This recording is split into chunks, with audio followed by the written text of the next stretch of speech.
Ei, gente, bom dia. O meu grupo ficou com o tema de a família como agente de socialização e os integrantes do grupo são Betina, a Débora, Eduardo, Gabriel, Alana e eu, a Mariana. Bom, é importante reconhecer que desde o nascimento nós somos socializados na cultura de nossa família e a infância é um período de intensa aprendizagem cultural. Nós aprendemos a falar com aqueles que cuidam de nós na primeira infância e esse primeiro período da vida é quando as crianças aprendem a língua e os padrões básicos de comportamento que formam a base para toda a socialização posterior.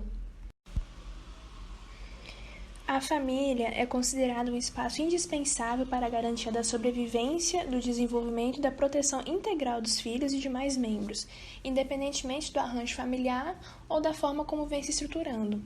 As características culturais, sociais e estruturais da família é o que formam um contexto para iniciar a socialização dos membros, e é a partir do nascimento que a criança é inserida num contexto familiar que se torna responsável pelos cuidados físicos, pelo desenvolvimento psicológico, emocional, moral e cultural dessa criança.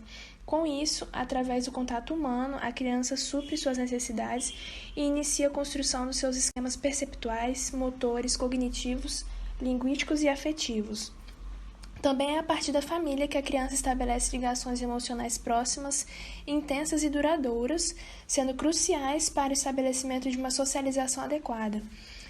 O ambiente familiar é o ponto primário da relação direta com seus membros, onde a criança cresce, atua, desenvolve e expõe seus sentimentos.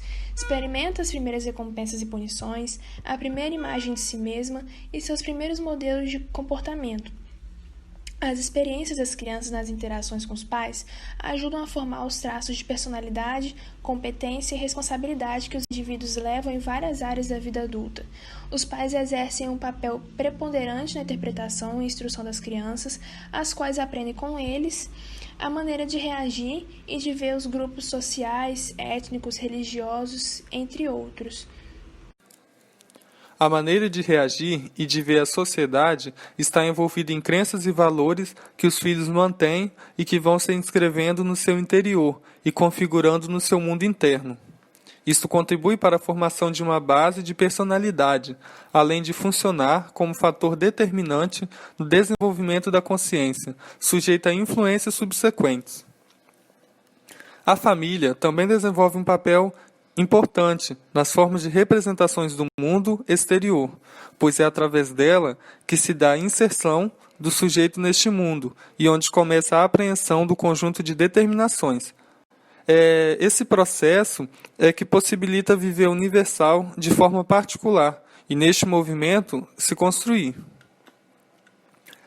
Ela está na posição de primeira e mais importante instituição organizada do mundo, uma vez que é a base de todas as outras. A família deve ser considerada como principal unidade básica de desenvolvimento do ser humano. Ela cumpre as funções sociais de satisfação, tanto das necessidades afetivas quanto econômicas e de socialização. Com relação à primeira função, o núcleo familiar garante ao indivíduo proteção de sentimento de isolamento causado por contatos impessoais da sociedade atual, a oferecer segurança afetiva necessária para encorajar ao mundo externo. Até certo ponto, podemos dizer que alguns conflitos familiares são gerados quando o indivíduo desse grupo ele apresenta uma personalidade diferente e opiniões contrárias dos demais membros, a qual não abre mão daquilo que é particular em nome da família. Podemos citar, por exemplo, adolescentes e os jovens, quando eles se inserem em outros meios de socialização, o seu senso crítico ele é formado à medida das experiências que ele tem, e ele chega a discordar, dos seus familiares, principalmente dos pais. O que leva, às vezes, o adolescente ou jovem a cogitar a hipótese de sair de casa.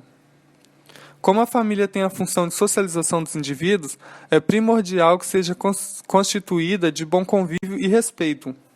Como indica o sociólogo norte-americano Howard Becker, adaptamos nosso comportamento de acordo com situações ou grupos sociais nos quais nós inserimos. Por um lado, as regras aprendidas na socialização secundária nos fornecem os meios para poder discutir e negociar o curso de ação que iremos tomar em cada situação específica. Por exemplo, no ambiente organizacional ou na escola, são regidos por condutas e regras, e cabe ao indivíduo, mesmo com alguns valores aprendidos no seu ambiente familiar, se adaptar a essas condutas. Para todos os fins e todas as possíveis interpretações, é importante registrar que a família é um sistema muito complexo, passando por vários ciclos de desenvolvimento ao longo da história.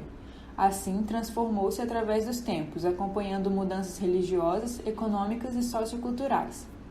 Alargou-se assim o conceito de família, antes profundamente atrelado aos efeitos do casamento, considerado então a fonte geradora de suas normas básicas.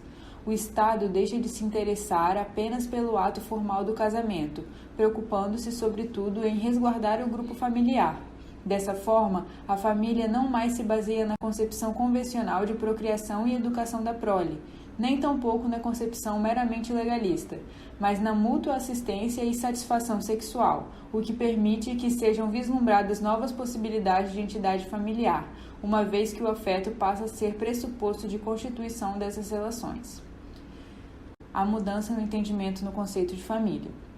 Essa mudança de entendimento pode ser compreendida à luz dos períodos históricos. A partir dessa análise se constatam as transformações ocorridas no conceito de família, que hoje admite outras formas de constituição, dentre as quais a união estável, relação dos pais com os filhos e outras relações. Na família, a relação dos pais com os filhos é única, embora apresente características semelhantes a toda relação próxima, pois o grau de obrigação dos pais em relação aos filhos é máximo. Por fim, vale ressaltar que é ingênuo pensar que somente os pais ou a família de modo geral causarão o efeito sobre os filhos. A personalidade e histórico de vida levará como os primeiros indícios a base recebida em sua infância, como o mais importante contexto para o crescimento físico, psicológico e social. Após, o indivíduo, em seu processo de crescimento individual, levará em sua trajetória de vida outros aspectos externos, um pouco de cada lugar que passar e pessoas que conhecer.